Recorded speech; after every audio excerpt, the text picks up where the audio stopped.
তিন জায়গায় আপনি যদি খরচ করেন তাহলে আপনার কোনো হিসাব নেওয়া হবে না।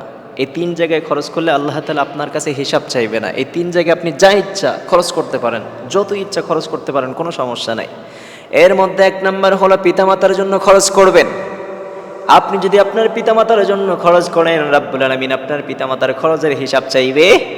পিতামাতার জন্য আপনি যতই খরচ করবেন, রাব্বুল আলামিন আপনার উপরে খুশি হয়ে যাবে। এজন্য রাব্বুল আলামিন বলেন, ওয়াকাদা রাব্বুকা আল্লা তা'বুদু ইল্লা ইয়্যাহু ওয়া বিল ওয়ালিদাইনি ইহসানা। রাব্বুল আলামিন বললেন, গোলাম শোনো শোনো, আমার ইবাদতের পরে তোমার পিতামাতার খেদমত করবা। আর যারা পিতামাতার খেদমত করবে তাদের নামটা জান্নাতের খাতায় উঠাবে একজন, তিনি কে? আবার রাব্বুল আলামিন বললেন, খবরদার তোমরা পিতামাতার সাথে খারাপ আচরণ করবা।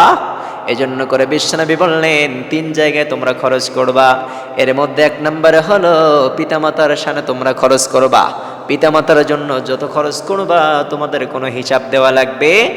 দ্বিতীয় নাম্বার বিশ্বনবী বললেন, তোমার স্ত্রী সন্তানের জন্য খরচ করবা। স্ত্রী সন্তানের জন্য যদি তোমরা খরচ করো, তোমার সন্তানের জন্য যদি টাকা পয়সা খরচ করো, তোমার ফ্যামিলির জন্য যদি খরচ করো, তোমার স্ত্রীর জন্য যদি খরচ করো, এই টাকার হিসাব নেবেন না একজন, তিনি কে? এই বলে তোমরা এমন খরচ করবা না যেটা অবৈধ খরচ করা হয়, এইগুলো খরচ করা যাবে, বৈধ পন্থায় তোমাকে খরচ করতে হবে।